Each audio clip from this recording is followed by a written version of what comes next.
News team, assemble!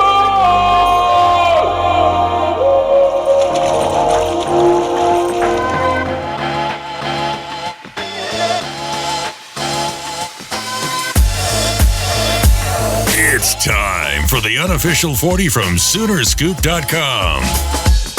Featuring site publishers Kori Murdoch and Josh McQuistion, along with videographer Eddie Radosevich.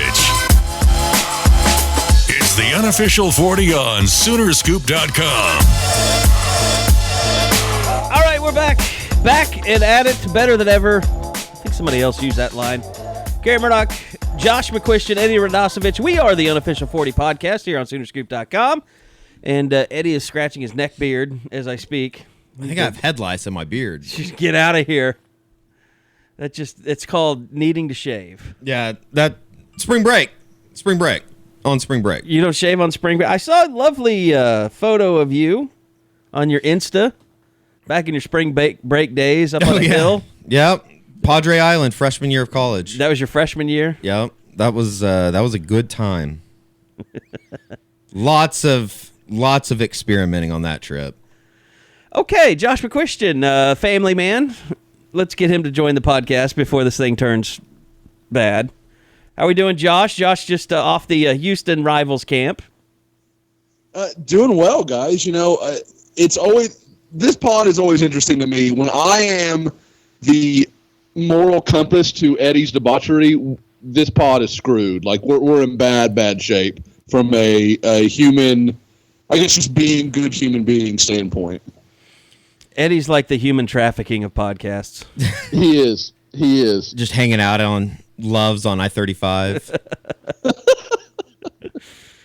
Well, no, it's that weird place. I don't even know if it's open anymore. That's not the hooker joint is like that weird place like near Frontier City. Oh, like Flying J or something?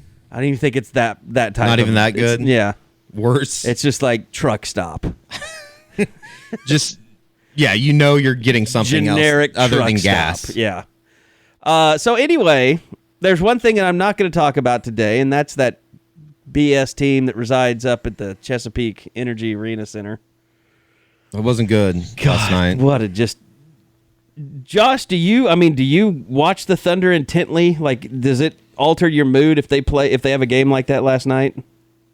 Let me just say, I think I was pulling out my inner Eddie last night. The TNT broadcast was getting double birds from the McQuistion house last night. I had to flip. I mean, you're in Houston, so you don't have the choice, but I had to flip over to Fox Sports Oklahoma last night. You know you're in a bad situation when Brian Davis and Michael Cage are the best option for viewing. The players only thing has got to go. It's pretty bad. It's awful.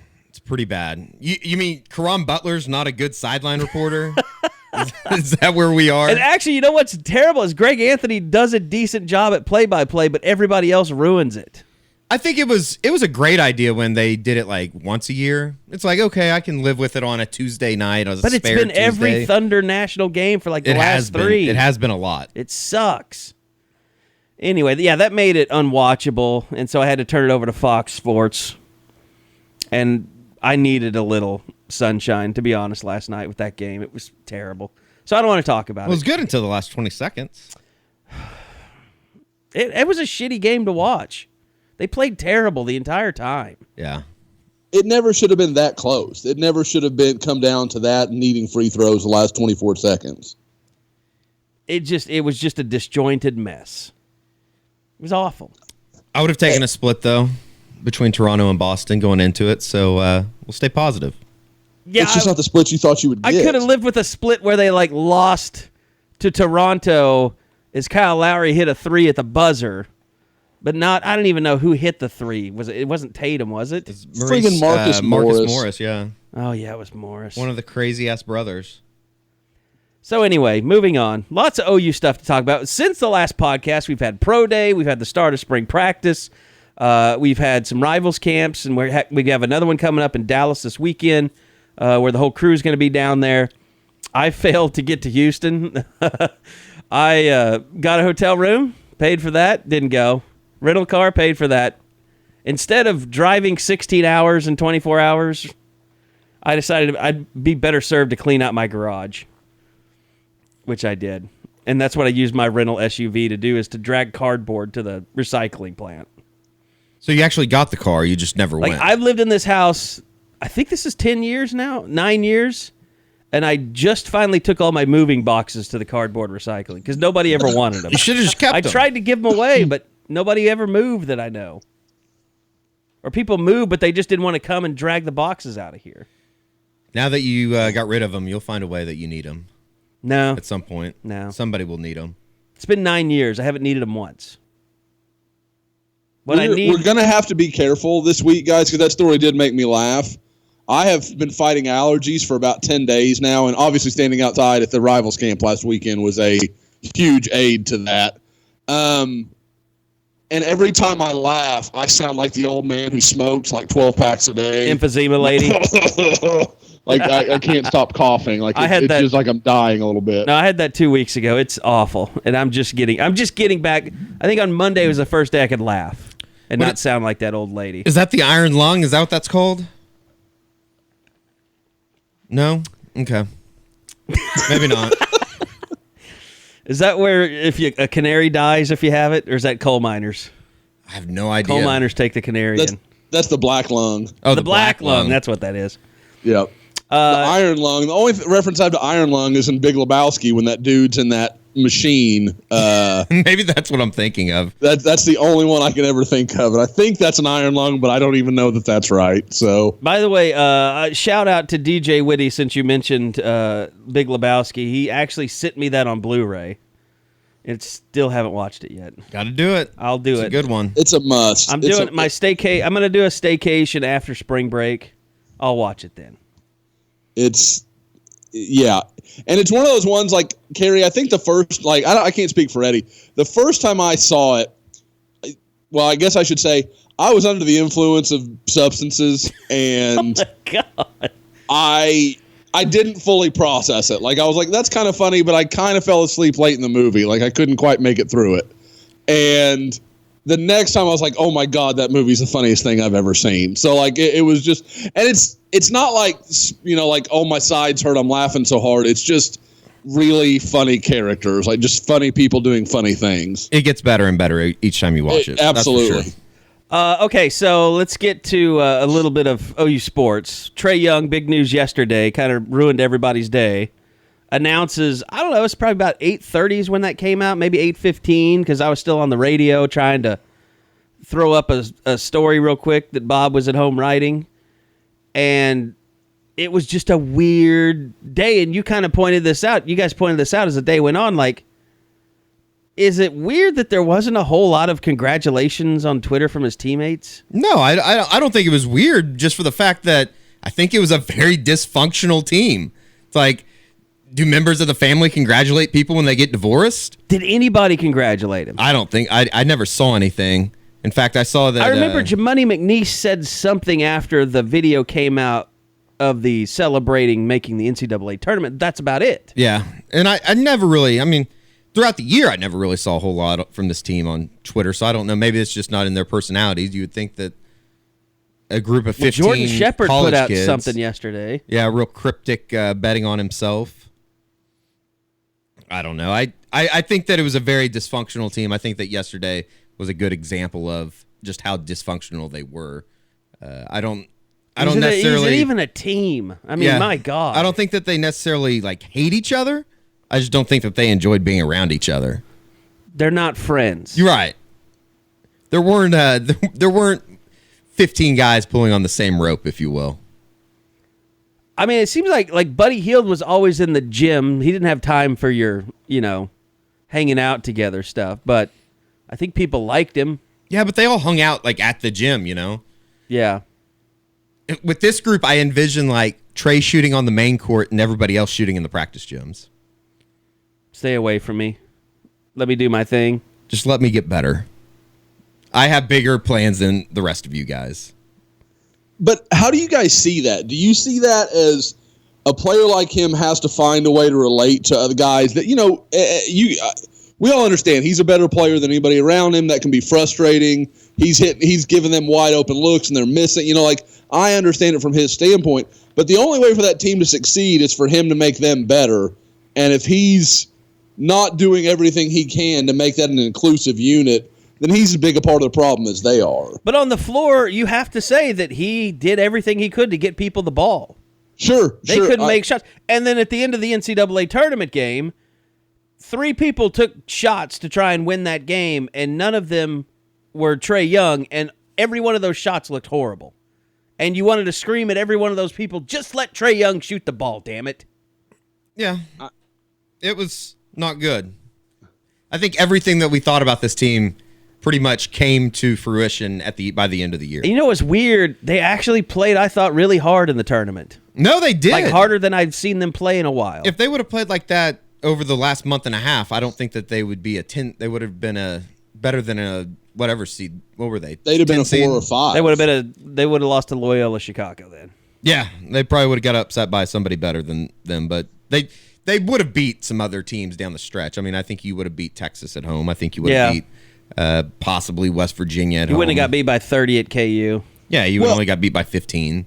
There was that one stretch, guys, and we were talking about it in our little private DM where they hit those back-to-back threes, and all of us were like, "They're dead. It's over. Like they're just going to lay down." And they fought back. They found a way. And you hadn't seen that in months, where those guys actually looked like they didn't just get defeated in their minds before the game was over. Yeah, I thought once Rhode Island took the lead, it was over. Agreed. For them to take it into overtime, it's kind of impressive for this team. But again, the bigger picture is there's something completely wrong with this team. And I don't even know if it's Trae Young. I mean, let's see if the transfers start happening now. Let's see if is it maybe that Lon Kruger lost his right-hand man in Henson? Could it be as simple as that? Oh, I definitely think that when you look at what Steve Henson was able to do at UTSA this past year, he was coach of the year down in the Sun Belt, I believe, and I think he played a really good bad cop to Lon's good cop, and I think that he was more of the disciplinarian, get after people in their ass, and then Lon would come back around and be able to do the good. And now cop they style. don't really have that bench coach that everybody respects. No, yeah, and that's not to say they don't respect like Chris Crutchfield and Carlin Hartman, but I don't think there's have a healthy amount of fear. Yeah, I don't think that that's there, and I think that too that Trae, for everything that was great about Trae, he was still a 19-year-old freshman, and I think that a lot of the time that we kind of forget that, especially during December and January. Who has always been the best player on his team. Yeah. And who has never really had to get other people to play up to his level or play, better than that. Like, he's not a guy that made anybody better. And I think even going in high school, like, that's not your concern if you're Trae Young. Right. Your concern is, how many points am I going to score tonight? Yeah. Am I going to lead this team to a win? I think that that's probably a level of maturity that he's going to need to obviously work on, but once you get to an NBA team, I think it will happen rather quickly when you have a veteran pretty much tell you this is how it's going to be, and if you don't like it, tough shit. It kind of shows you, like, and I'm not saying star players shouldn't come to Oklahoma, and this is proof, but I would say that star players probably need to go to Kentucky or Duke. They need to go play for coaches like Calipari or Krzyzewski that are used to coaching that kind of player. Because it's got to be different. I mean, Lon Kruger coaching Trae Young has got to be a lot different than the way he coaches Brady Manick. Well, I don't think that there's any doubt that this was not the best year of coaching in Lon Kruger's career. Like, I think just as much blame that goes on the players can go on Lon Kruger. Yeah. Because it spiraled out of control. I think so every box was checked. So much so that you have to question, does Lon Kruger want to be coaching? Does he have the fire? I mean, after a Final Four season, I think that I forgot what the number is, but they're like 12-35 in Big 12 play. And that might even be including the Final Four year with Buddy, his senior year. Like the last 3 seasons, I'm pretty sure that OU, I mean, they've won one road game in the last 2 years. You know, the one thing that you can say the difference between Blake Griffin and Trae Young is, like, Blake Griffin, everybody loved him. Like his teammates, like he was friends with, like they were his family, like they were a family. You never got that feeling with Trae Young. Even when Blake Young, I just combined him. Even when Blake Griffin was a freshman, like Taylor was there. He had that leadership that could kind of, build everything together. Trae didn't have anybody like that. Trae didn't have anybody to embrace. He became an individual. I said it many times throughout the year. There's going to be a case study on like the last 7 months at some point. And some type of psychological experiment as well, just as far as like OU Hoops is going to do it or something. Something, yeah, or like there's going to be a book written about it, just because it's like, I mean, Trae Young, I think ESPN probably played a big role in that, and we've talked about it. Oh God, yes. It was, and you can tell like ESPN almost feels responsible, like what they did to him, because they're like putting him on every platform that they have now. Yeah, well, we're going to pump you up in the NBA. He moves the ticker for a lot of people. He did for a while, but I don't know that he really did the last month of the season. No, because they were so bad. Just got people pissed off is all it did. Yeah. And it's just crazy that, like, and I don't want to get into, like, the Ball family, but it's crazy how, like, Rayford has handled, from everything that I've seen, pretty agree. well. He's never been, like, just that helicopter dad, but people He's never come out in the media and said, that he doesn't agree with things that are happening with his son. He could have been talking shit on Kruger for 4 months, for the last 3 months, but he didn't. Well, last 2 specifically. Yeah, 2 for sure. And, throwing everybody under the bus, and then you have somebody like the Ball family, and I feel like there's more hate for Trae Young, especially at Oklahoma, than assholes like them. I think, I can't even remember the name. LeVar, is that the dad? Yeah. LeVar. I think LeVar, if he were Trae Young's dad, he probably would have pulled him off of the team after the Kansas game. Or after the OSU game. Yeah. 39 shots, we should have won. It's like, come on, we're gone. So it's going to, like I said, what this comes down to, this is how it's going to play out. If Trae Young has a great NBA career, he's going to be celebrated in Norman as one of the greatest players that's ever played here. Yeah. If he's a bust, he's going to always have kind of an asterisk next to his name. Like, yeah, he was really good, but he was a flash in the pan. And he'll never be up there with a Blake Griffin. Even knowing what I know now, though, I don't think that you can not say that you wouldn't want him to come back. Or not come back, but if they had to redo it all over again, you still take the chance of bringing Trae Young in. Like, I saw somebody on the board make an asinine point about should they even have taken him. It's like, you're kind of an asshole for saying that. That's almost think of what that team is without him. Oh, 8 or 9 wins. It's almost as bad as Josh's. They'd be better off not going to the college football playoff take. Yeah, that's incorrect. True. True. Hey, I'm sorry. Did we see how well 2018 recruiting went? I think we did. I think we all saw it. Josh, the prophet, spoke again and spoke it into existence. So credit to Josh for that big win over Auburn and all that it entailed. I get so much shit from other people about you making that claim. It's unbelievable. It happened the other night. Like, I have friends that get drunk and they text me and they're like, "Does Josh still think you shouldn't have gone to the college football playoff?" Hell yes. You'll never convince me it was better for OU to go get pounded by Alabama or Clemson than beating Auburn. Just stop. You'll never convince me. I won't try. Josh, Rivals camp over the weekend. Houston, a lot of OU offers there. What was give us some of the standouts? Well, yeah, I mean, and first of all, they were all talking about that Sugar Bowl win. They were all very excited about it. No, you had it was a camp that came in, and you see the initial roster, and you're always like, man, that's going to be great. But it really was. I mean, there were a ton of not just OU targets, but really elite guys, and that's kind of what you get in Houston. Oklahoma doesn't go after every guy in Houston like they do in Dallas. If there's a guy that's pretty close in Dallas, OU's probably going to offer. If there's a guy that's pretty close in Houston, it doesn't always work that way just because of proximity. Oklahoma's going to pick the guys that they feel like they've got a better chance to land. So in Houston, when OU goes after a guy, it's usually the really elite guys, and that's what you had on Sunday. Kenyon Green, the 5-star offensive tackle from Atascocita. Garrett Wilson, the Rivals 100 receiver from Lake Travis over in Austin. You guys, I'm trying to run down the list here. Marcus Stripling, the defensive end from Mady Creek. A couple of OU commitments. Kori Roberson from Manville. Isaiah Spiller from, I'm going to go blank on Isaiah's school. Klein Collins. So, I mean, you run down the list, and there's even several I've left off of that group. Dwight McGlothern, a 2020 guy that everybody's going to want, a big, long defensive back. So, I mean, there were a ton of really top-shelf guys, and I thought, we've already run the interviews on the board.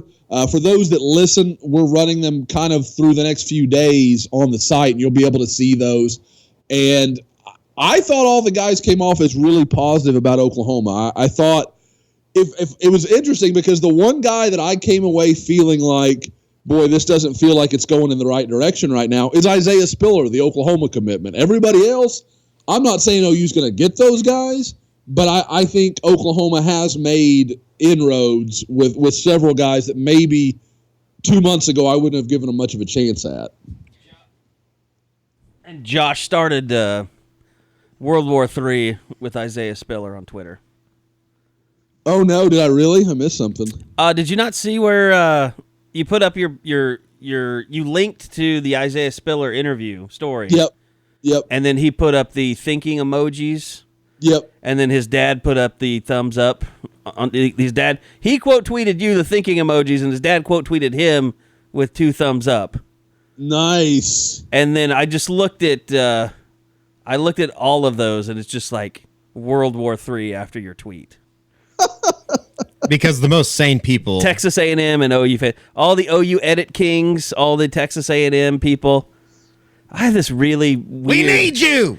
I have this really weird RBU. Texas. There was a lot of RBUs in there. I have this really weird super Texas A&M fan. Goes by 12th Man in Edmond that listens to our show every morning on Sports Animal. That dude's crazy. He is insane. Like every time we talk about OU, he has to put something in there, like about comparing it to the Big 12 sucks, man. I have a feeling I've been to College Station more than he has. One of those fans. I know exactly what you're talking about. Dave. I don't know, just 12th Man in Edmond. 12th Man Dave or something like that. I know what you're talking about. But the A&M fans on Twitter, whew, you would think that they cheer for a cult. We've always talked. I mean, they are a cult. I know. It's very cultish. It's very cultish. It is. That and the whole Tim Brewster's not making it any better. Yeah.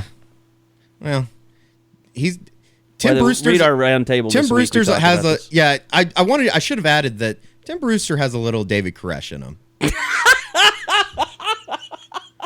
I was gonna say David Koresh was an Aggie. Oh my God.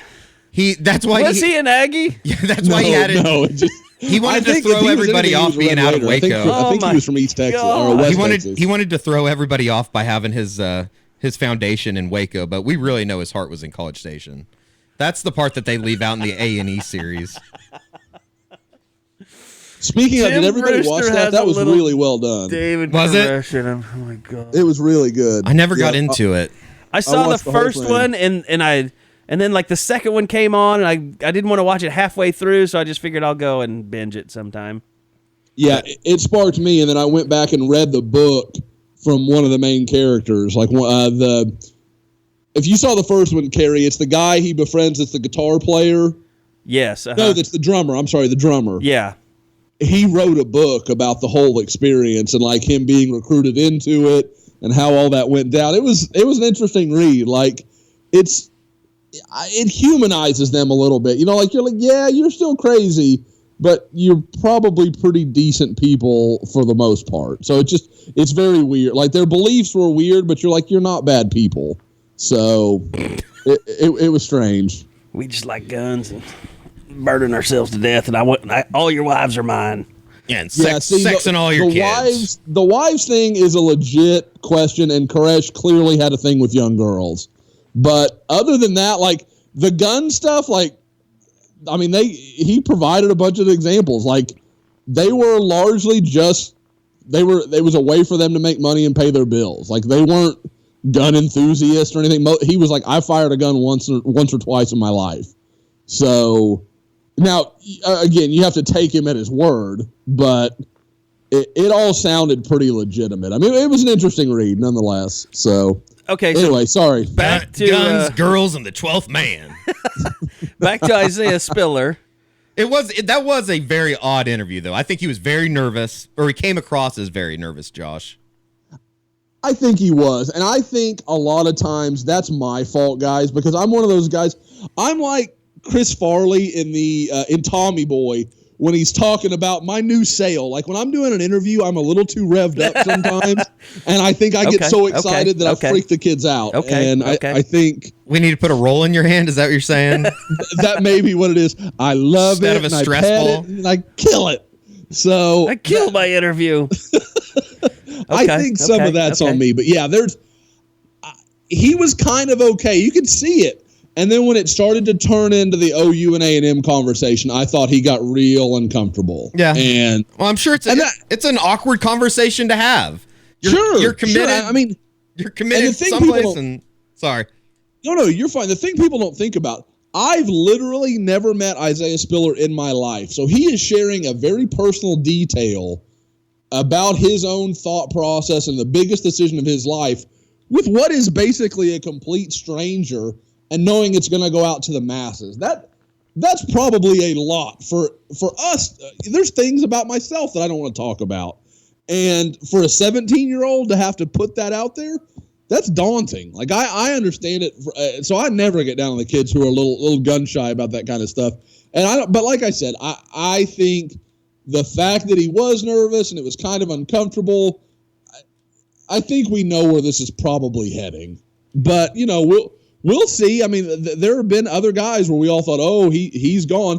Hell, Deshaun White, I remember being on this podcast being like, he's going to go to A&M. He's going to stick with A&M. And we're like a week later, we're breaking his commitment from the Army game. So, I mean, the thing that to me that's most interesting about recruiting moving up like this is, I mean, you still have a signing day in December.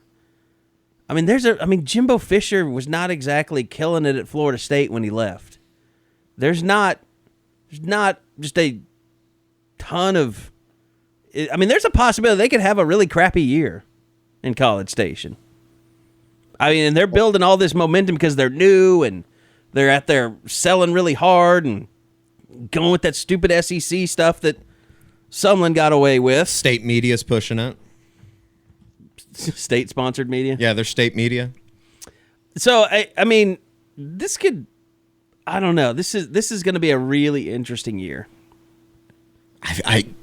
I feel like it's not breaking any news. Not but even, I feel like they're not even be, bringing in Texas into the mix. It's the same cycle that we go through every year with Texas A&M. They do really, really, really well from January to August. Yeah. They got a cult behind them. Perhaps nobody better in the off-season months than Texas A&M University. Well, other than, of course, Texas. Well, that's true. I mean, what do we call the branch egg idiots? If you had to give me a choice, though, I think Texas will have a much better record than Texas A&M next year. Oh, I don't. Yeah, I don't and that's probably not really saying anything, considering Texas is going to play a lot easier schedule. But I feel like one program is ascending and the other one is just usually in the same. I don't know. Same. I mean, Texas same thing. is not even back to Oklahoma State levels yet. I mean, can they? Will they be better than Oklahoma State? Although the quarterback transfer from Hawaii, I've not heard glowing things. I think Spencer Sanders will still be their guy. Eventually, I took that almost as a. I mean, he'll be their starter because he's experienced and he's played college football. But I think Spencer Sanders eventually, he probably gets reps early, eventually wins that job. Yeah, I would think so. It was a little strange, though, that he didn't come in during the spring. Neither Oklahoma or Oklahoma State had quarterback in the spring. They're just different in the last couple of years. Usually the quarterbacks are the ones that work their tails off to get ready to go. Yeah. It's weird seeing Casey Thompson photos. Yeah, down in Austin. Texas's spring practices. Yeah. He's got a more athletic head than Cameron Rising, though, so he's got a shot. So anyway, yeah, but I mean, back to the Houston Rivals camp. Spiller obviously is kind of the one everybody's going to either freak out about or, I mean, just be known. There's something that's up in the air again. So, but outside of that, Josh, I mean, defensively, did you get a feel for anything regarding, the perception of OU defensive? Is that still out there? Is that still a concern among recruits? I don't think there's any question. That's a hurdle OU still has to clear.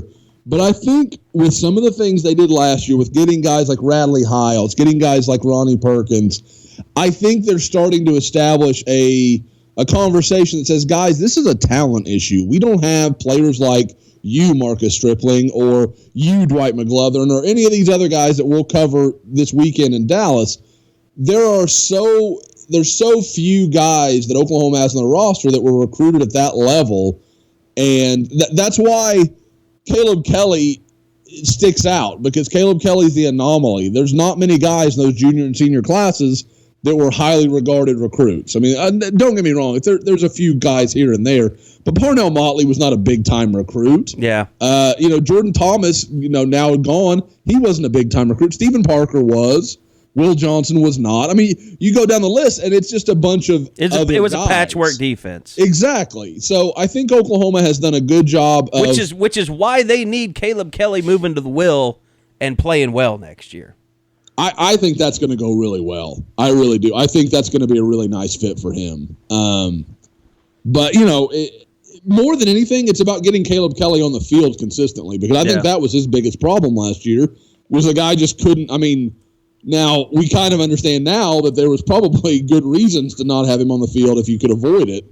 But at the same time, a healthy Caleb Kelly is one of your most talented defenders. I mean, you need to find a way to have him on the field. So I think that'll go well. But, yeah, to your original question, though, Carey, I think I don't hear that come up from a lot of guys. I sense a more of a, we're looking forward. We think Oklahoma can play defense. When I talk to DBs, they focus more on, well, that's going to give me a lot of opportunities to break up passes and make a name for myself. And that's what you heard from Radley Hiles before his announcement. So I think Oklahoma's hitting the right notes. Oddly enough, it was like this last class was the first group that caught on to that idea. Like, oh, they passed the ball a lot in the Big 12. I would have more opportunities back there. Like, Leon O'Neal was the first person that I can remember that was up front with saying something like that. Or maybe that was just the first time that I noticed it. It's on a short list for sure. Like, and it's something OU has pushed, but for whatever reason, the elite guys just wouldn't listen to it. That was not a pitch they were wanting to hear.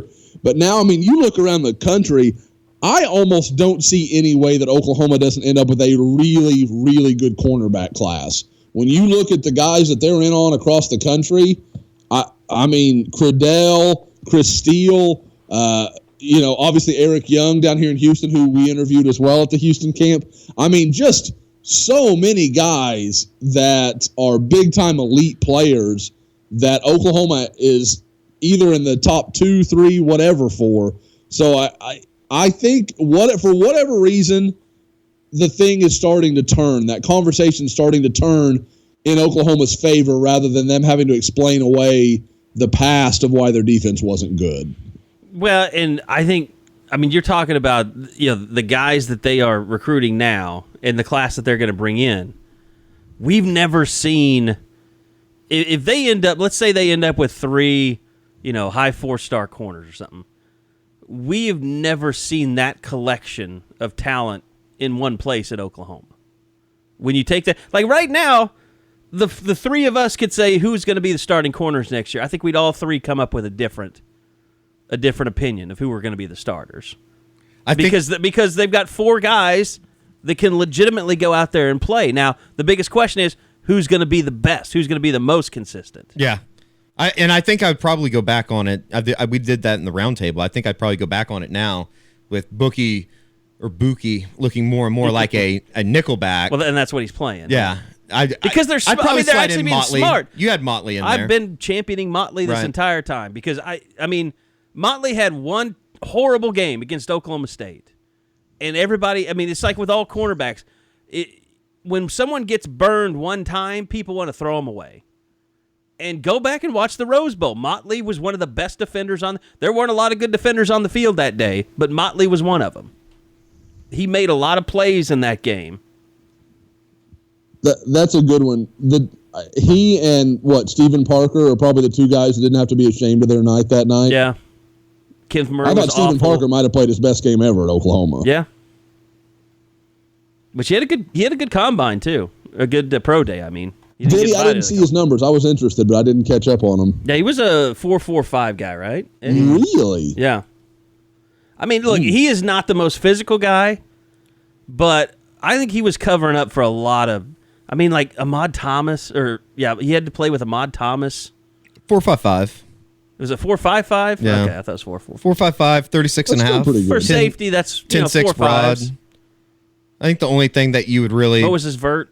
36 and a half. Not great, but not bad. 4.35 shuttle, 6.84 cone, 11.57 60. And the only thing that was probably...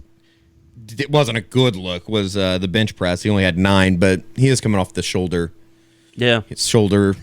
I don't know if he had surgery. I think he just had shoulder problems, maybe. Well, that's because he's just not... He's always had that. I mean, he's one of those guys. He's not a huge dude. Yeah. Like you compare his body to like Tony Jefferson. Tony Jefferson was built to tackle people. Yeah. And that's probably why he's making a lot of money right now. Yeah. As an undrafted free agent. Yeah. Still one of the probably one of the biggest question marks of all time is how he dropped out of the How he wasn't drafted. NFL I know. draft. That's amazing to me. He's a good player. Okay, so you talked about Marcus Stripling. I know OU has really, kind of made him one of their biggest priorities since the jump, Josh. Kind of how are things going there with him? Well, our interview, he kind of had to catch his ride, and twice we got interrupted. We were going to do the interview right at the start of camp, and literally I get the camera set up. We're all ready to go. I'm just about to turn the record on, and they call the campers over to get actually started with the camp itself. And then after it's over, he had to stay around and get his 5-star invite and all these other things.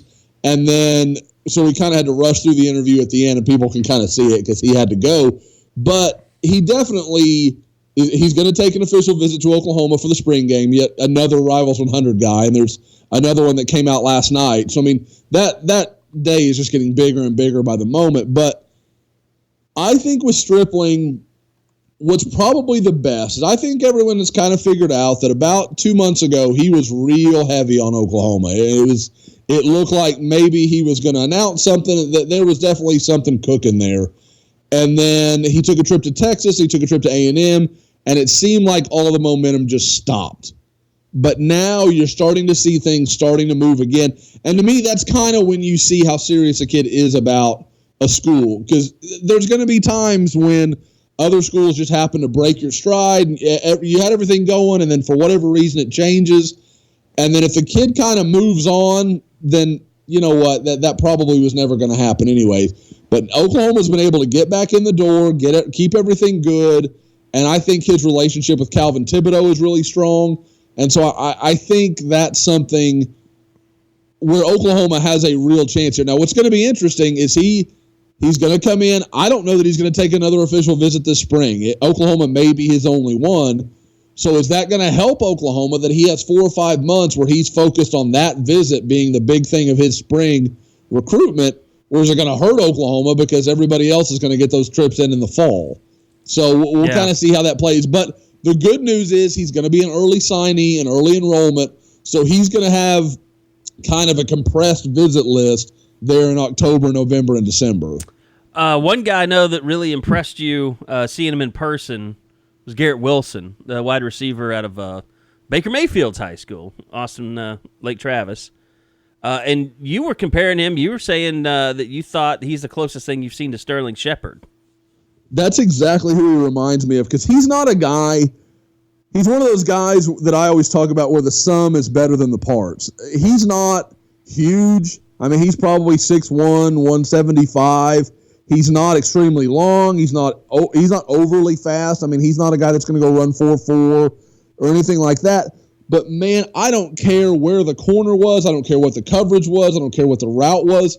Whatever the situation was, that guy came up with the ball. And there were some corners. He went against guys like Derek Stingley, a 5-star out of Louisiana. I mean, he faced some elite defensive backs and time again came up with the ball. And it could have been really tight coverage. Sometimes he would get rid of the corner and he'd make a nice move and he'd be open for a catch. And obviously those are easy. But in traffic, it reminded me of Shepard because you guys know how that would be where the ball would go into Stripling and you're like, there's no way. And then it would just magically end up in his hands. And that's what it felt like when you were watching Garrett Wilson because there was one that was even deflected and he kind of fell backward and caught it. And, it was just a concentration thing that a lot of guys don't have. So that's the absolute easiest comparison for me to make is I see a lot of Sterling Shepard in his game, which tells you how good he is, what a talented guy he is. I think there are 2 5-stars in the state of Texas at wide receiver in Theo Weiss and R.J. Henderson. I think you could make a case for Theo Weiss being better than Garrett Wilson, but I also think you can absolutely make a case that Garrett's the best receiver in Texas. Just watching his highlights that you put out, Josh, he is extremely smooth. Just makes everything look so easy. He never looks like he's out of control. It's just always, it's very crisp and easy, and he just kind of flows in and out of his cuts. And I think that makes it more difficult to cover him because it's not like, okay, he's on this out route. Okay, it gets a little herky-jerky, and I can kind of read that. There's no tell in what he's doing because it always looks the same off the snap. And I think that's part of what makes him so tough to cover is because you're just having to react to what he does rather than having some indicators that you can go off of. I'd say out of all the guys, and I watched most of the Texas high school playoffs last year. I mean, I watched Allen play, watched Lake Travis play, watched Alito play. And Jason McClellan, he's a running back, so, I mean, and he kind of shares time with the other kid that they had. But of all the guys that I watched, Garrett Wilson to me stood out more than anybody, just in terms of being a playmaker. When they needed a play, he was the guy they went to. And that's a high level of high school football. I don't disagree. I mean, I talked to him about it in the interview that we did and how much that game changed the perception of him, their state title game against Allen. And you have to remember, the thing that's most notable about that is he was having to play not with his quarterback. His quarterback had signed with Ohio State, had gotten hurt in the state semifinals, tried to give it a go. I believe got hurt on the very first play from scrimmage and didn't play again the rest of the night. So, I mean, and again, a guy going to Ohio State, so this wasn't just some other quarterback. This was a really good player that Wilson had racked up. I think last year he ended up with 98 catches for 1,500 yards or some crazy thing like that. So he'd put up huge numbers with this guy, and he did all that he did in that game with a backup quarterback, also while playing defensive back and pretty much handling Theo Weiss all night.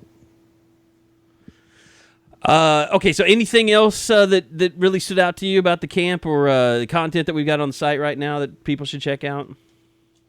Kind of to keep on the Garrett Wilson thing, I thought his interview was really interesting on 2 points. One, the fact that he kind of acknowledged that while Texas and Ohio State, everybody expects them to be the choices, and I'm kind of with that. I'm not arguing that that's wrong, but he was very clear that Oklahoma was the best visit they've taken. He goes, it's the best place we've visited so far. And that kid's been to Texas. He's been to Ohio State. I mean, that said a lot to me. And the other side was just kind of funny, where he talked about Oklahoma kind of telling him that, hey, we know we're going to win. All these other schools, or, some other schools are going to tell you, oh, we're going to win, it's going to happen, blah, blah, blah. And he kind of said, I kind of know who they're talking about. And they're not talking about Ohio State. Such a clear shot at Texas. Yeah, they're not talking about Ohio State. Yeah, they're not jabbing Urban Meyer's problems with winning. So, but outside of that, anything else besides those guys stand out? Obviously, a bunch of young guys. I mean, you're going to have. There was it's a really going to be an interesting few years along the offensive line in Houston where I bet I saw 5 or 6 2020, 2021 guys that OU will probably end up offering. I mean, there's a lot of really good, big, long athletes in Houston in that area, or excuse me, at offensive line. So that'll be something to keep an eye on.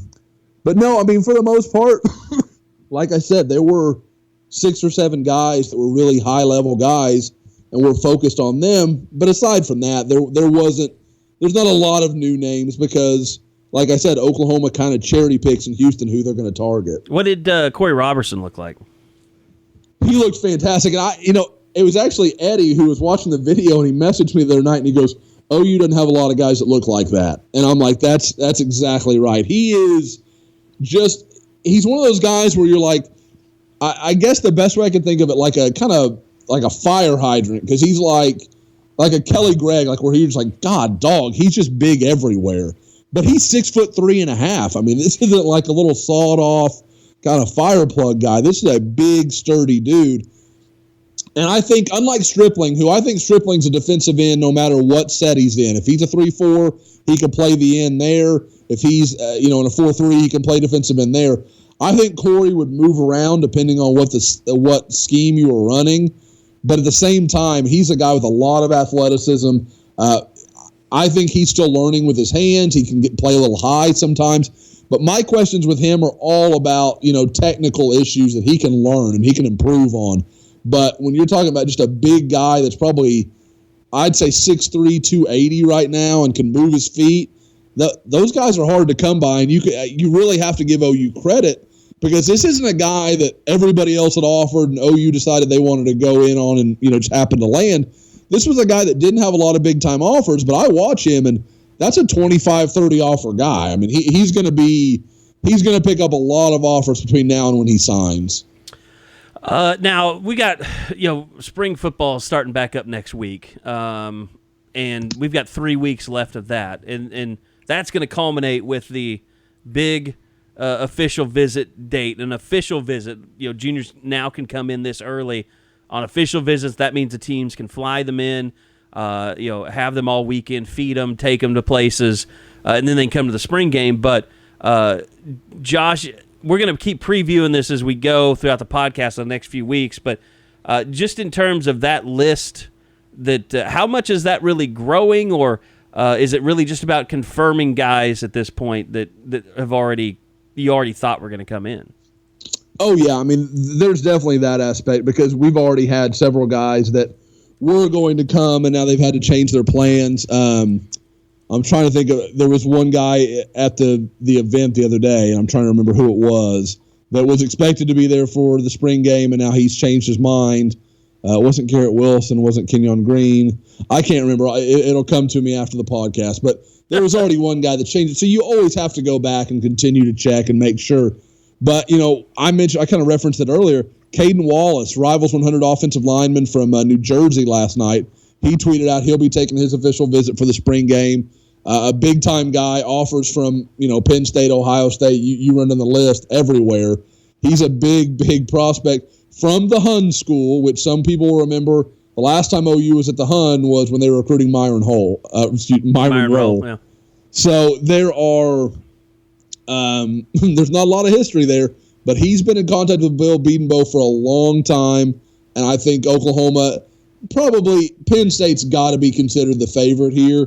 But if OU can have a great visit, I wouldn't rule that out just because of how well Oklahoma recruits on the offensive line right now. Okay, so spring football will get started back. Still don't have Caleb Kelly. He won't be even though he's making the switch to Will. He's not practicing. Jordan Parker could be back when they come back. And, of course, that'll be huge for the secondary because I still think – I really think it's probably Parnell Motley and then those other 3 guys battling for that other spot, Trey Brown, Trey Norwood, and Jordan Parker. And I think it's gonna be really good too, just because Trey Brown, now that and I understand why people love him because when he's been in the game, he's made plays. And I mean, as a cornerback, that's what ultimately you're judged upon. Like Zach Sanchez, even when he was younger, he came in the games, he made plays. Aaron Colvin came in the game, made plays. So it'll be good to see more of Trey Brown, I would think, from the coach's standpoint, just to see, okay, is this kid really just in the right place at the right time, or is he a playmaker? I think you're going to be able to find some of that out in the spring. I mean, I'm starting to lean towards playmaker because all he did at Union was make plays. Yeah. And then he played exceptionally well as a freshman, just being thrown out there into the mix. He has a burst that nobody else has. Yeah, he is. He's as explosive as anybody in that secondary. Absolutely. So, I mean, that's going to be really interesting. And I don't know. I mean, the first week, I don't know that we learned a whole lot. I mean, we talked to Austin Kendall. We didn't talk to Kyler Murray because he's been playing so much baseball and playing pretty well, actually. So, I mean, I know people want to say, well, it's Kyler Murray's job, and I think it still is. But it is going to be interesting because I think you have so many playmakers with whether it's CeeDee Lamb, Marquise Brown, Grant Calcaterra, now Charleston Rambo will get in the mix. But to me, it's almost as much about finding a guy that can distribute the football to those guys as it is, being a dual threat guy like Kyler Murray. Well, I think that's always what Riley has wanted, isn't it? Just a guy that can distribute. Yeah, but I'm saying I think that puts Austin Kendall into the better competition position. if he can be a guy that finds receivers and distributes the football and does it quickly. Because I mean, Kyler Murray's got some disadvantages with his height. It just is. Yeah. Well, and I think that in a way, it kind of it's going to be interesting what they do at left tackle. Can Bobby Evans make that move? Yeah. Can they find an answer at right tackle? Or And you he might has to need make a that- guy yeah. that can move around a little bit more. And he's going to have to make that move now that they lost out on Calvin Anderson. Right. So, I mean, he's the left tackle. Now it's going to be, is Adrian Ely going to be your right tackle? Are you going to move Drew Samia over to right tackle? They're going to work all those guys. So, I know personally, I don't think it'd be a bad offensive line if you had Samia at right tackle and brought in Cody Ford to be a guard. No, I don't know. Maybe I'm just in the minority, but I've never been a guy that just it seems like there's a lot of hate for Drew Samia out there that I just don't understand. Well, he played terrible in the Rose Bowl. It's one game. I think it's more a matter of when you see that offensive line, the rare moments when they struggle, It's him. it's usually Samia. Yeah. Like, not always. I don't want to put all that on him because he's not a bad player. I think part of it is that what's around him is so stinking good that it shines a light when someone's not right on point. And I think at times he just isn't. I thought he struggled against Ohio State. When you look at Ohio State, the rare times when they got pressure up the middle, it was almost always over right guard. I mean, just almost without exception. And you look at that Georgia game, when they moved the interior guy towards Samia, all of a sudden you started seeing Baker having some pressure in his face. And also when they blocked a field goal at the end. It was That didn't help true. his performance either. Besides though. And then he's getting into fights. Player. He's getting personal fouls. He endeared and himself stuff, to me when he got kicked out of a game this year. The West Virginia game. That was awesome. Guy spit on him, lost his mind. I thought it was awesome just because it was the first time I'd ever seen Lincoln Riley get in somebody's face like that. Yeah.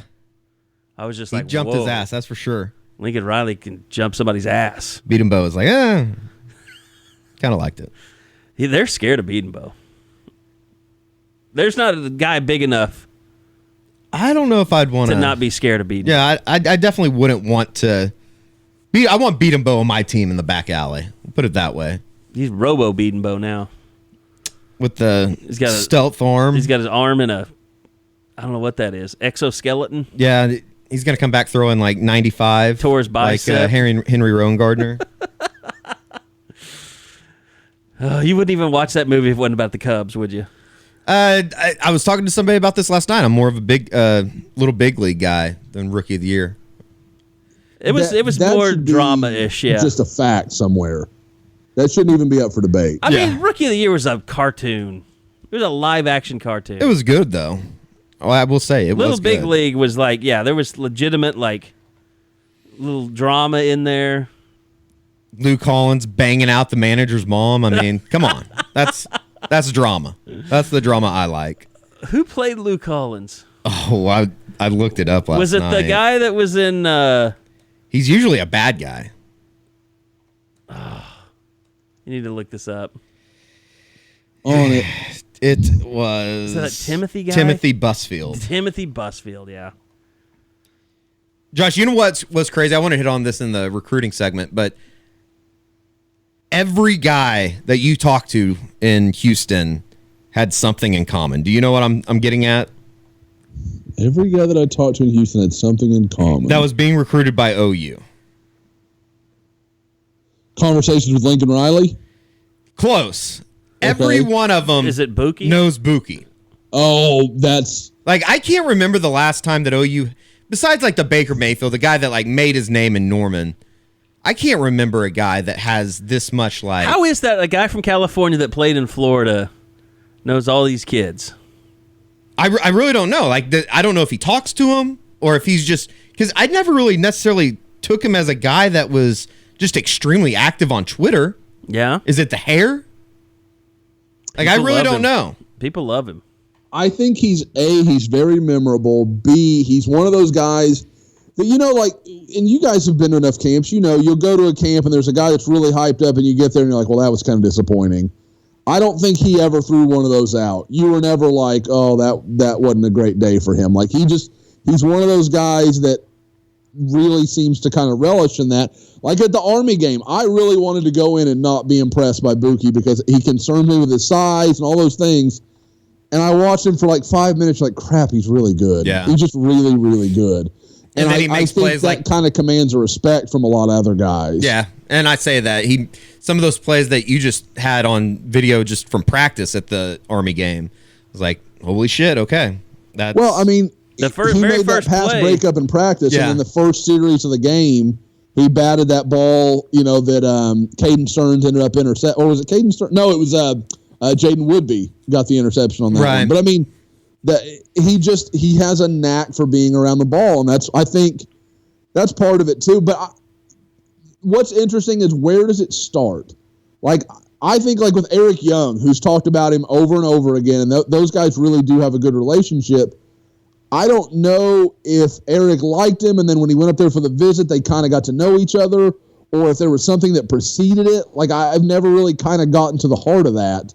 But there's no question. I mean, every guy is like, oh, yeah, I know Bookie. And it changes everything when they have a guy there that they feel like will give them the straight truth.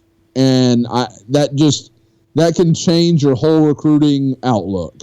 It's going to be interesting. I think that OU, and, you know, Andy Staples kind of wrote an article in Sports Illustrated just about his time in Norman and how they need to make that jump from good to, or great to really, really good to get with Bama and Clemson's of the world and Georgia. It's going to be interesting. Can guys like that bridge that gap, and can they actually make that step now? Because I think that, you know, I think we would all agree they are very, very close with the two classes that they've had the last 2 years of getting back to, or getting to a point where they can compete in the semifinals. You know, it was a good, it was nicely perceived by Staples. It's something that we've all known. Like, we haven't talked about it that openly, but just like we were talking about, how the secondary's been kind of patchwork. It's been that way for a long time. Yeah. Like OU's defensive line, it's been like DJ Ward. He doesn't play at Alabama or Clemson. No. I mean, he was a nice, productive, he was a productive player in the Big 12. But he doesn't play at Clemson or Alabama. I'm not sure anybody other than Neville Gallimore is even recruited there. Well, I mean, guys, think of Clemson or Alabama and think of ever saying, well, that fifth-year senior really surprised us. Yeah. Hell no, that guy's gone. Like, he's not there. They've got some superstar sophomore that's come in and is going to be an NFL draft pick. Those guys just don't last there. So that's kind of the way that goes. And I would say, until Kenneth Murray, physically, OU didn't even have a linebacker that could have been fourth string at Alabama. An interior linebacker. You don't think Dominique Alexander would have, at 225 pounds, would have gotten Nick Saban all hot and bothered? Look, Dominic is in the league. He made a lot of tackles when he was OU, but he was a patchwork linebacker. Like a lot of players that they've had. Well, and so much of it is not his fault because there was nothing there. He had to play before he was ready. There's no telling what he would have been if he could have had the time to develop. Timothy. By the way, somebody asked me on this on the board, and this is the God's honest truth. Like, OU never releases, like, faculty hires. Unless it's like I think maybe when there was a big changeover in GAs and in QCs one year, and they did it, like, all at once. Like when Tyler Tettleton came in and... Yeah, like Joe John Finley. Yeah, Joe John Finley, and then they had the bunch, and like I think like Derek Strait was like almost a GA or something. Like they had one mass announcement, but like the Bob Diaco thing, like they're not going to make a big deal out of that. They're not going to do a whole press release thing. Like we'll ask Lincoln next week, and now it's been finalized, he'll address it. And he actually went on the Sports Animal, and he was asked about it, and he said, well, I can't really say much because it's not finalized yet. But then they said, well, tell us about Bob Diaco, what you know of him as a coach. And he went on and on and on about how he'd met him at the Broyles Awards and how much respect he had for the defenses he had at Notre Dame. So, I mean, it's clear that he's their guy, but it's still an analyst position. It's basically a QC position. He cannot coach on the field. He can't recruit off campus. But, I mean, you know, it's like I saw Bookie. I saw him, like, tweeting about it. Like, he was fired up because he met him at Nebraska. I think the impression that I've gotten, Josh, is that he does connect well with recruits. He's just obviously terrible at dealing with media. Yeah, in my conversations with some people, just talking, I think everybody that knows him was really impressed that Oklahoma was able to kind of finish that deal. That I think, unlike some of the positions where OU's gotten a guy that, you know, was a former player or was whatever, you know, just wasn't a guy that was well known. Diaco is a guy that could have probably had some DC jobs at some places and just chose to go this route and that kind of thing. But yeah, I don't know. As far as an analyst, I mean, I don't know how involved with recruiting he'll be. I mean, he'll obviously help with some various things. Yeah, it'll just be on-campus kind of stuff. Yep, exactly. But I think it says a lot about where people outside the program see this program moving toward under Lincoln Riley, that a guy like Bob Diaco would kind of hitch his wagon to Oklahoma. I think it's very telling, too, that just getting another head coach experience, getting a defensive guy in there, just getting another opinion in there in the coaching office, I think will be a good thing moving forward. And I thought it was also interesting. I noticed that he is going to talk at the Notre Dame Coaches Clinic on Friday, and it was listed as Oklahoma analyst Bob Diaco. Was it? I didn't see that. Yeah. Well, I mean, yeah, I mean it's notable, and that's what I said when I first announced it. Like that's the biggest hire they've ever had for a faculty position. This is the stuff that we've been saying that Alabama does this. Does it for years. Yeah. I mean, this is the Georgia first time that they've moved in that direction. And really, you got to give Lincoln Riley credit because it was even started with the 10th assistant, bringing in Shane Beamer. Like, it could have been one of those, oh, well, here's OU being cheap. They're just, nothing against anybody, you know, but like, just because he's there. Like, it would have been like moving Ty Darlington up or something. I mean, it's an easy thing, and you're not going to have to pay him much, and, you know, he's going to be kind of like an extra assistant. But no, when you bring in Shane Beamer, you're bringing in a guy with a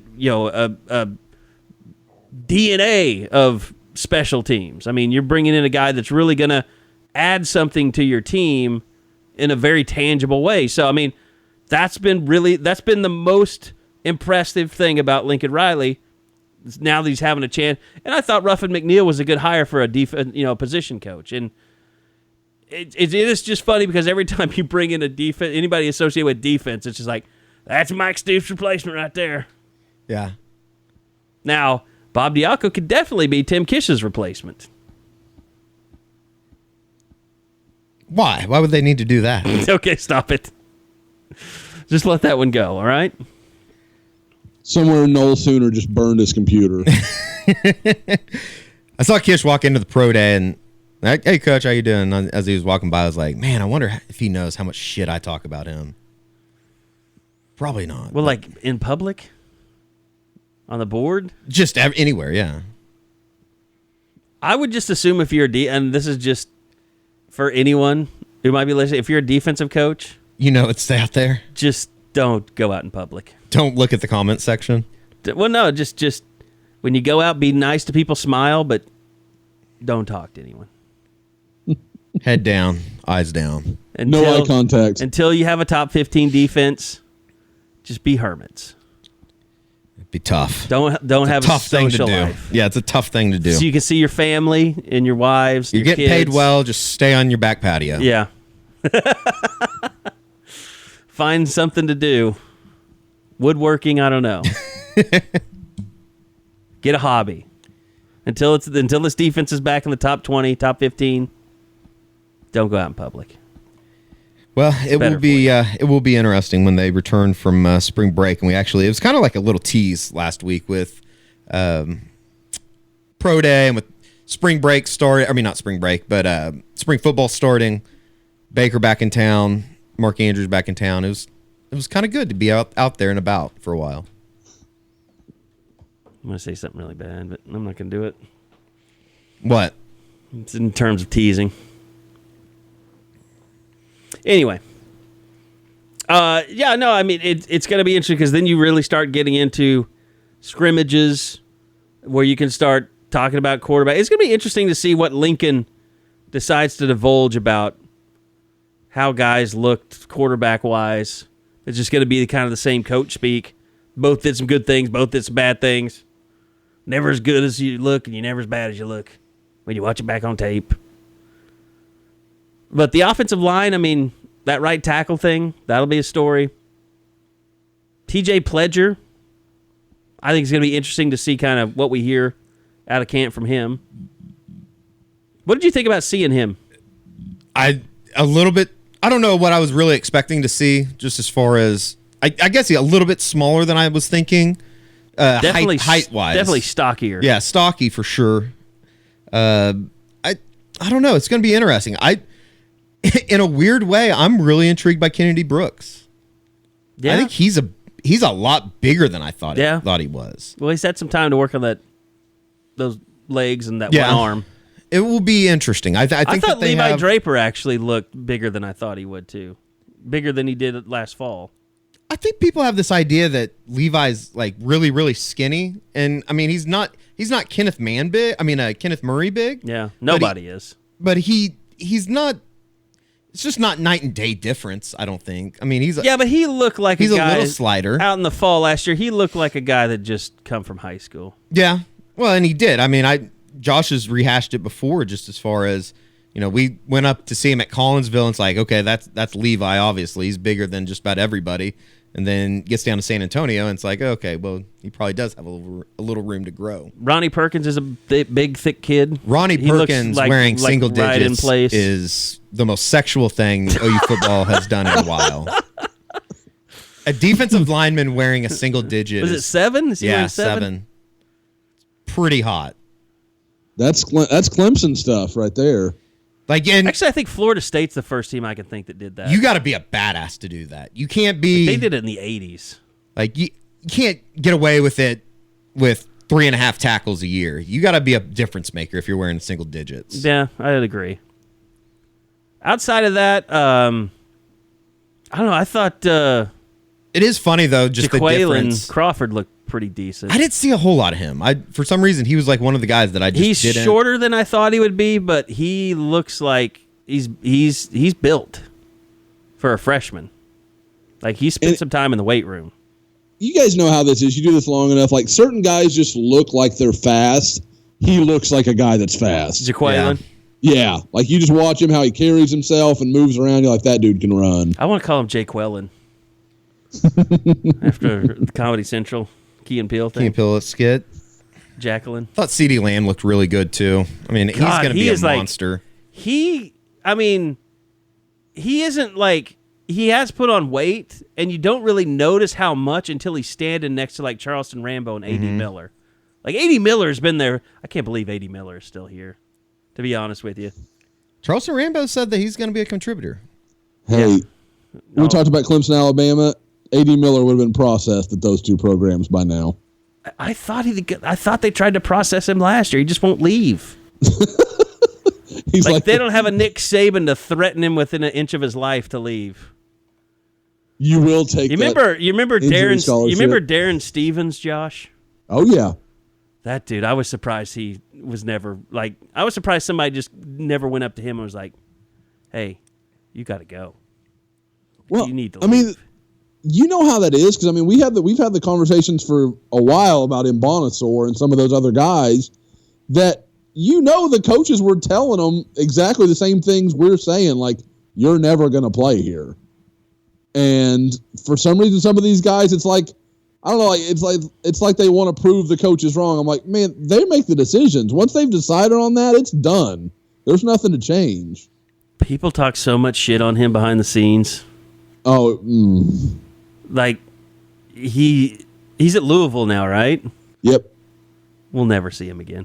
And Mbonasaur. Yeah. Yeah. Which is a shame because he had such a great name. You could have done so many things with Mbonasaur. I mean, some people just won't leave. Like Bobby Jack Wright really tried to get Brett Bowers to quit, and he never would. He just kept coming back to pro days. Yeah. You want to talk about someone in denial? Like he was coming back to pro after never having played in college. He came back to pro days multiple times to work out, to work out for pro scouts. I respect it. At least and probably never even got invited to a camp. No. I mean, not as a football player. Maybe as like a spectator. I know in my Water Mitsubishi Eclipse that's sitting out there right now in the trunk still to this day is a Brett Bowers highlight video. From the day I got it, it has resided in that trunk. I never watched it. And you should see this thing, Eddie. It's glorious. It is like Josh, do you remember his It was like ahead of tape? its time, wasn't it? Yeah, I was saying, Eddie, this is before anybody did this stuff. Like it was like they had like an album cover. That's the only way I can describe it. Like it had pictures of him, like a montage.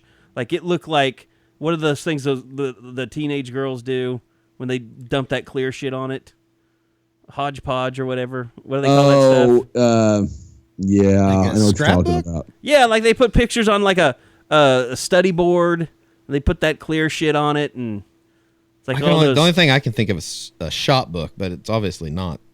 I'm sure they don't do this anymore. This is probably It's pre-Facebook. 80s and 90s stuff. Well, I mean, it's Duncan, so you got to consider like 10 years behind everywhere else. Bastard. City guys. Shitty. Oh, you guys are so We're metropolitan. so metropolitan. Eddie, you were out doing the same stuff we were, blowing people's mailboxes up. And pushing them over. See, we did all that stuff. Yeah, but we did it with much more veracity. We were city people. No, city people do not go as hard as country people. It's Wow. lawless out there. It was There lawless. are much fewer cops. It was to catch lawless in our very privileged area of Northwest Oklahoma City as well. So anyway, by the way, I was trying to think of what it was. The greatest tweet that came out yesterday. You know what I'm talking about? I don't think so. When we were talking about trying to get guys to leave. Lane Kiffin, Chris Robison. Oh man, suspended day to day. day to day. Great, that's so awesome. What I mean, I'm sure it. Suspended by Lane Kiffin. You know how much of a shit you have to be to get suspended by Lane Kiffin?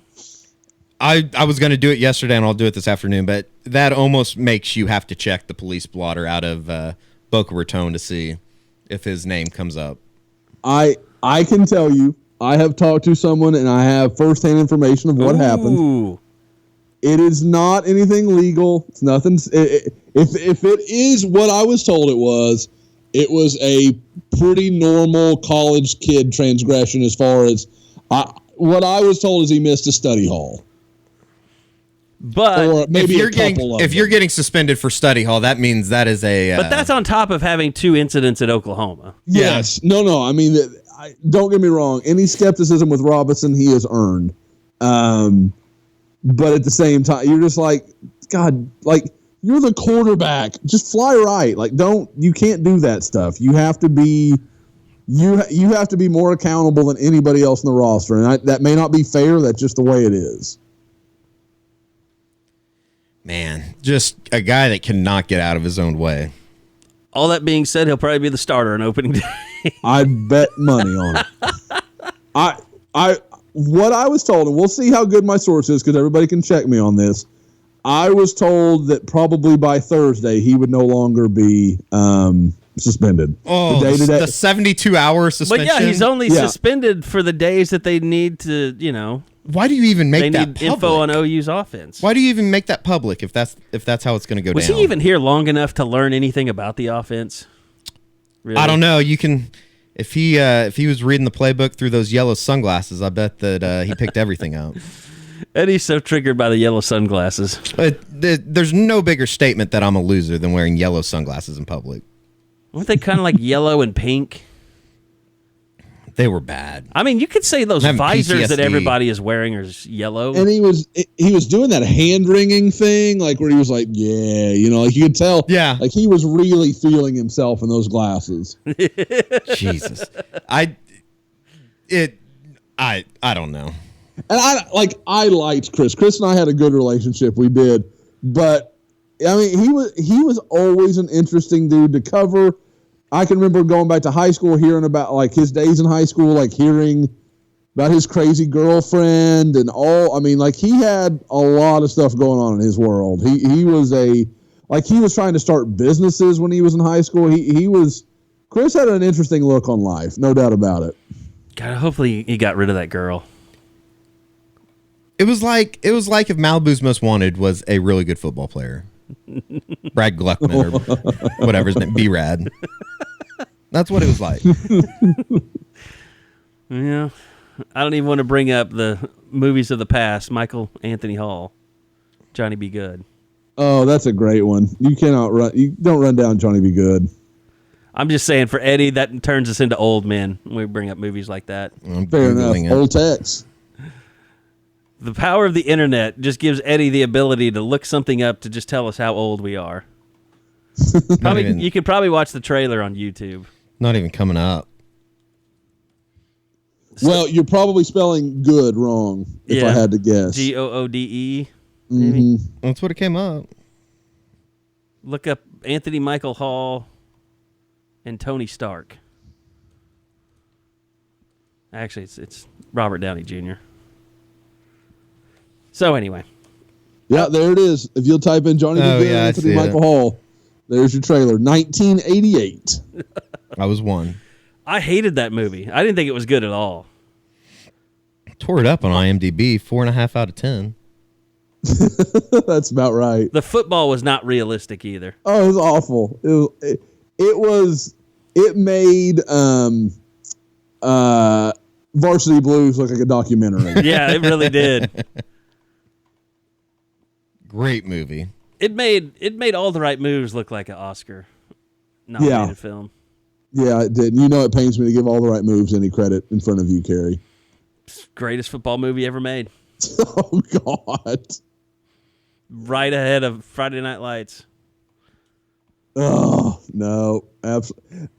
I'm so tainted to Friday Night Lights because I read the book, and I love the book so much. So, Buzz Bissinger's kind of a dick. Oh, no. He's an alcoholic, kind of isn't he? Doesn't do it justice. Yeah. He's a dick. He's a huge dick. But he wrote a great book. He did write a good book. Yep, he did. All right, boys. Anything else we want to hit on before we got out of there? We've thoroughly ripped Trae Young and his relationship with every player. It'll be interesting to see. Here's the one thing that gets me triggered about Trae Young is when he starts talking about his brand. I bet that's something that endeared him to everybody. I just want to know the tell-all. Like I want to know what happened. We could get like Ty Lazenby to write that or something. I think who's going to be the one to write it? You know who I'd put my money on? Cam McGusty. He feels like a dude who has beef. Yeah, I would say. Let's just say if you're watching the NCAA tournament this weekend, you might want to pay attention to Nevada and how they put a team together full of transfers from the JUCO level. Because OU might be doing that OU soon. might be on that. OU might be on that wavelength next season, but it will be interesting. It's a very interesting period for the University of Oklahoma. I tweeted it after the final game. They enter an offseason in which there are a lot of question marks, and one of them was answered yesterday with Trae Young. I think a couple of them will be answered here in the coming weeks, and Bob will be all over that once it happens. That's something I meant to ask. If I was going to give you an over/under of 3 on transfers, and I'm not even including Trae going pro, I'm just talking about 3 guys leaving, would you take the over or the under? Right now, I would say, not including Trae. Yeah, not including Trae. I would say under, but there's a good chance of a push at 3. Yeah, can you bet a push? No, I don't think so. I guess it would have to be under. Or I guess I'd take over I would and say just hope. under just because some of the rumors I've heard just don't seem realistic. Like, let's say if you're going to an in-state directional school when you have a scholarship at OU, I have a hard time believing that. Yeah, I don't see that happening. I definitely think that, I think everybody knows that Matt Freeman's probably out the door. We should be. I don't think that anybody's really necessarily saying stay around either. I think Darren Stevens was a better football player than he is a basketball player. Oh, ouch. I know Jawan Poteet was. At least Poteet could run. He was good on special teams. Yeah, he was good on special teams. He got to play some mop-up time. Yeah. Ardmore. Maybe the last Ardmore guy at Oklahoma? Tyrese Lott. Jermaine. What am I thinking? Tyrese Lott. Oh, yeah. Wow, really bad. Double whammy of bad. I sat next to Jake Reed at Gabe Eichert's wedding. He's from Ardmore. He was a walk-on, though. Mm-hmm. Eddie doesn't remember him. No, I'm just trying to think. Like, he was the guy didn't that he go got crazy for a minute? He got falsely accused by a girl. Yeah, that's what I Got was kicked off the team. I was trying to think. Did he do something actually bad, or was he? The guys on his team They all loved him. loved him. Still, obviously, he got invited to Gabe Eichert's wedding. Right. The funny thing was that the Big 12 one year they used Gabe Eichert's cutout to highlight that he was like the all academic, all American stuff, and on his wrist he had it was after Jake Reed had been kicked off the team. He had like a save Jake writing on his wristband. I remember that. Yeah, I think I remember that. That was pretty funny. Every team needs some bad boys. I don't know that Lincoln's going to have tolerance for bad boys. If you're good enough, If I you're bet there good will enough, be. yeah. Like every year, if I was a coach, I'd call in the walk-ons and be like, "All right, who's doing it? Let's say Somebody if you're needs a weed possession this spring. good enough. You need a couple DUIs over the summer. Or you're established enough. Somebody, raise your hand. Who's going to be it?" Who's the cousin? And then I just start picking on the rich kids. I got the answer for you. It is Cortez Johnson. Just keep bringing him back every year. Cortez, we know it's not convenient, but Jalen really Saunders. You took one for Jalen Saunders. We need to take one for. We need you to take Charleston Rambo. Yeah. Wonder what Cortez Johnson is doing. I don't know. He's one of those guys. Today has been a show of names from the past. Yeah. Of random names from the past. And if your name's been brought up, it's probably because you've been shit on. So, or you weren't any good. I'm sorry that I'm not sorry. Let's talk some Cliff Talcahuana. That's Ardmore. Uh-huh. That's a name that I absolutely have. He no lasted idea. about as long as Adam Carpenter.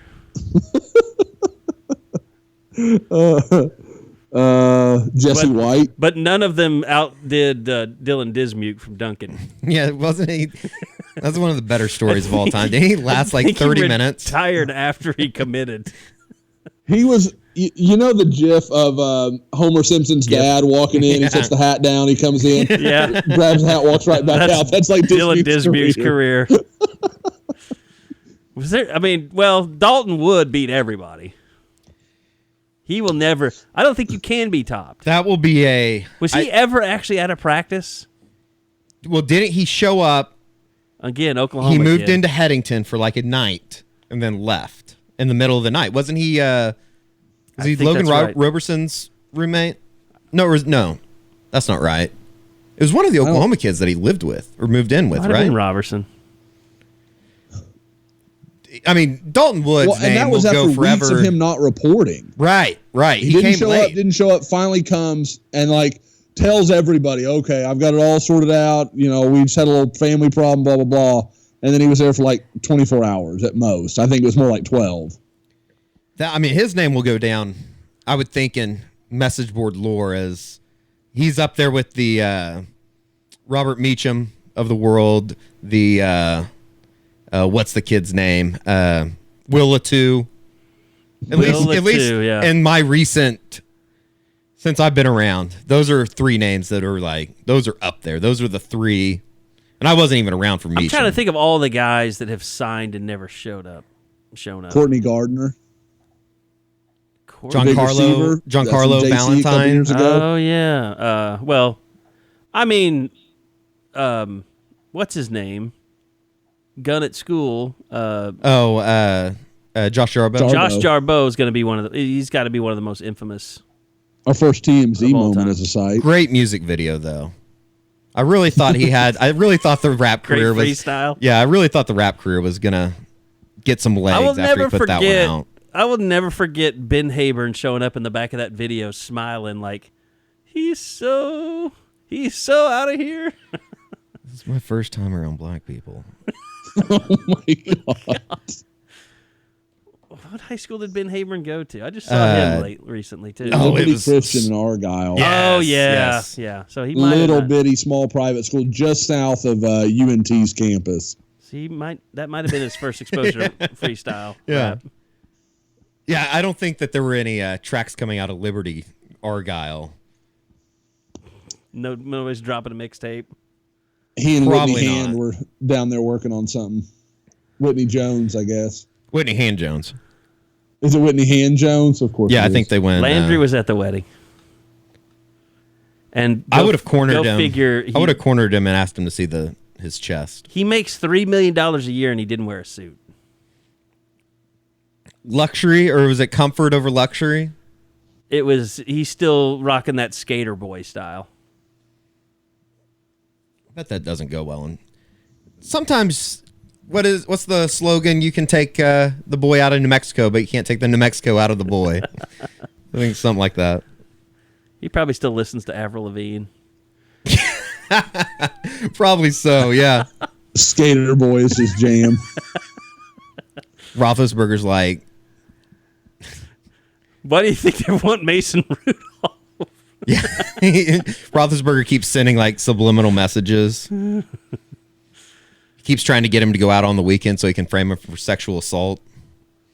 Get him out of Pittsburgh. Oh my God. That took a turn. Oh my God. Just can't get Landry to go to the bars with me anymore. They make Landry go and clean that awful Franco Harris statue you At see the when you get out of the airport. One of the better pictures of all time that has gone out on Twitter is Dean Blevins taking a selfie with I it when he saw left that. Pittsburgh. During the NCAA tournament. That is the definition of laugh out loud It's funny. literally the most embarrassing. I can't believe someone hasn't vandalized that and that loves Pittsburgh. It just I guess if you're from Pittsburgh, you're not always in that airport very often, so it doesn't bother you. Yeah, I guess so. But that literally is your lasting impression of Pittsburgh is the Yeah. Franco Harris statue. It's not even a statue. It's like paper mache. It's just weird. I've never had a really good experience at the Pittsburgh airport. We're either coming in late or leaving really, really early. It's I'm just ready to get out Or you're of this sitting on the place. tarmac for 2 hours waiting for de-icing. Yeah, when there's not even any ice. Or I guess it was icing. It was snowing. You guys want to know the only place I've ever de-iced was John Wayne in Los Angeles.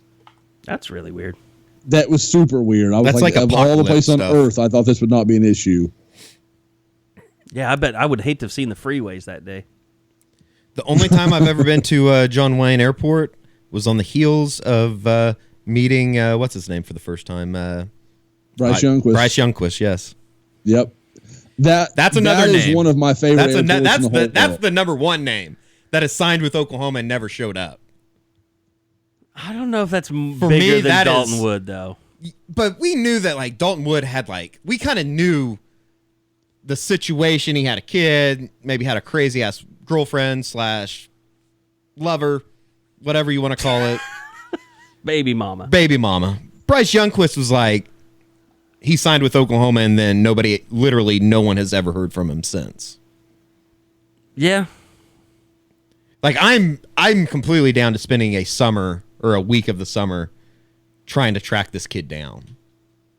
I talked Like to a his documentary. dad. Like Adam Gorney put me in touch with his dad. I talked to him, and he kind of explained it. But We should cold call him one day. Did I tell you guys he's that a I'd last lawyer. heard about Dalton Wood? no. That he was working. He's back in McAllister. Got his, girlfriend, maybe his wife now. I don't even know. But he was working in like a greenhouse. Apparently, he loves the shrubbery. I guess. Legal or illegal? Eddie's kind of saying he's on a greenhouse? pot farm. Kind of ballsy that close to McAllister. It was not insinuated that there was anything seedy about the work. So, The Dalton, I guess double entendre there. botanist? the but- Dalton Wood is my most morbid story ever. Just that whole thing, because it was like I can't remember the day, June or July. I got a text that morning, just randomly out of the blue, which he would do this all the time, just wanting to catch up like on what the latest news was on Oklahoma. And the Dalton Wood stuff had been back and forth so many times. And so I think I woke up to this text, and I look at it, and it said, "Hey, what's the latest on Dalton Wood?" And I texted back, like, really? Like, are we going to keep doing this? Like, I was like, I don't know. I was like, I don't care. I'm not chasing Dalton Wood news. He's never going to come here. Because a real dick about it. That was like one of the last 3 texts that Bob Barry Jr. ever sent. Really? Yeah. And then that day, like 2 hours later, it happened. It's crazy. So, yeah, that's bad. So every time you talk about Dalton Wood, just know I die a little inside. Thanks for that. Schmitty should have. Wow. Well, let's go out on that note. See, Bob Barry Jr. would laugh about that. So. Well, I just thought I'd ask. Schmitty should have taken him out when he had the chance. He had the chance. I guess he never really had the chance. By the way, you know what's going around is that something happened with Schmitty at A&M, and they were able to like pay him a lot less.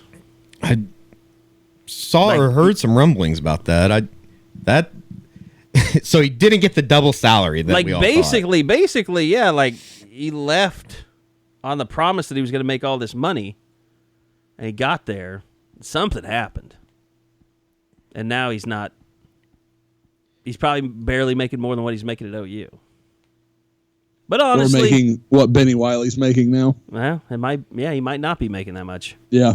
But honestly, that was the thing. Like I always had to kind of temper what I said because all the former players are like, "Oh, you don't understand how big of a deal this is." Like this is a second, everybody. It's the cliche. He's the second most important person in your football program. But the whole time I was like, you know what? Change isn't always bad. Well, I think the more that we get, like the further they separate themselves, and even, we've talked about it a little bit, just in things that Lincoln Riley has kind of insinuated, I guess would be the best way to put it. I've seen some veiled shots at Schmitty and like how But they happy got they along are. really well. No, though. they They were yeah, friends. They were good friends. but I think they were happy with. It was a good split. Would that be too much to say? I think Benny Wylie fits in more with Lincoln Riley's personality. Yeah. Which is more laid back. Not that it's different. I'm not saying that, Bob's way was worse in terms of building players and a program and developing people. Bob's way was proven. But that's this whole thing. That's the whole difference between what we were talking about with Andy Staples. Like, it's a different time. It's a different era. do you need to be more laid back in order to get the guys that you want? Like, what's the payoff? Like, do you maybe not develop as many guys, but you get more studs in that don't need to be developed? Because if that's the way, I mean, if that happens with Benny Wylie, and I mean, let's face it, Jerry Schmidt wasn't running off a lot of people anymore. I mean, there was a time when that was a problem, but that hadn't really been a problem in the program for a while. But I do think that, you know, having Benny Wylie fits in better with Lincoln Riley's personality than Schmitty did. I guess you could say it's the ultimate Crimson spin zone, but I mean, look at what some of the guys have done at the combine and stuff. I know that's kind of on them, but hasn't been necessarily just incredible. Yeah. As far as, you know, Neela throwing up 12, Orlando Brown throwing up 14. How do you explain Devontae Lampkin doing 31 then? Natural talent. Natural talent. It's a natural strength. I think a lot of it is. He doesn't strike me as a guy that worked real hard. No. In the weight room. In fact, I bet if he was battling weight the whole time he was here. Yeah. It would be interesting to see. I guess he was kind of in the top 3 of most interesting things at Pro Day. I mean, the tape still sucks. Like, he doesn't have a whole lot of it. Yeah. Not enough consistency, but... What, he had 35 tackles in a career? Something like that? Something 15 like that. starts? I'm surprised it's that many. Maybe it's 15 tackles in his career. I'll tell you. Ooh, it was 28. Okay. He had 23 last year. He had 5 tackles for loss. 7 overall. It doesn't scream draft me. No, but he's big enough. Somebody will take a chance in the free agent side of things, and maybe it'll work out. He's another one that if he does really well... I will say this. You could use him next year. They could have used him. He would have helped them. Be interesting to see what they get out of Amani Bledsoe. He was kind of highlighted in the Staples They've got article. so many guys like that now. Just as far that as... 3 technique. Yeah. Well, they have a lot of talent. They're actually building a stockpile of those guys. They just don't have 0 technique guys. 1 technique guys. Just hope they don't run up the middle. Don't need them. Just hopefully they don't look at that Georgia game from last year. I think they're just going to copy the game plan from Georgia. All right. I think that'll do it for us this week on this edition of the Unofficial 40. Next week, we'll have some audio from practice Monday and Wednesday. We'll be back on the football field with the players, talking to coaches and players. So we'll be back next Thursday with another podcast, and hopefully Josh gets over his deal. Now the ear infection was. Are you over that now? Well, that was for the baby. But yes, she slept better last night. We didn't have a lot to go on. Ear infections are kind of hard because they don't exactly run fever. There's no way to, obviously she can't tell us something's wrong. So it was just kind of there were some symptoms that we thought maybe were. And that poor girl, I'm going to tell something that's going to shame her. This podcast will live in history forever for her. They couldn't really even get to look at the ear infection because she had such a buildup of earwax. No. Yeah, so we don't really know how that happened, but nobody seemed that concerned about it. But yeah, so we still don't even know if she does or doesn't have an ear infection, but everything we thought was kind of tipping in that direction didn't happen yesterday, so I think she's going to be fine. I think we're all going to survive it, and we actually all slept a little bit last night, so everybody's much happier. Very nice. That is very nice. Very nice for all of us. Productive Josh is a good Josh. You get a happier Josh. Yeah, everybody enjoy it. All right, so we've got all kinds of stuff coming up through the rest of this week. We got Scoop coming back this week, right, Josh? Yes, Scoop will be back this week. We'll have a bunch of stuff, both previewing the Dallas camp and kind of rehashing some of the final pieces from Houston. We got some stuff coming from Bob, some of the features still coming out on spring break. We got the roundtable out there for you guys. It'll be out there today as the podcast posts.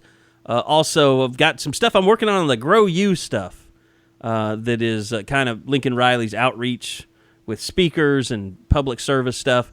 So we're going to kind of take you behind the scenes on some of that stuff. So then spring practice getting going next week. So it's a great time to sign up for Sooner Scoop. Just go log in, sign up, grab yourself a subscription, try us out for a month. If you like it, sign up for a year. Get you access to the Crimson Quarter message boards. We have access to the entire staff 24/7 pretty much. So thanks, everybody, for listening. Thanks to Eddie Radosevich for slightly behaving himself today, except for the Branch Davidian jokes. Can't wait to open the Branch Davidian joke series. All right. Josh McQuistion, thank you for joining us. I'm Carey Murdoch, and we'll see you guys next week right back here on the Unofficial 40 Podcast. Podcasts from Soonerscoop.com.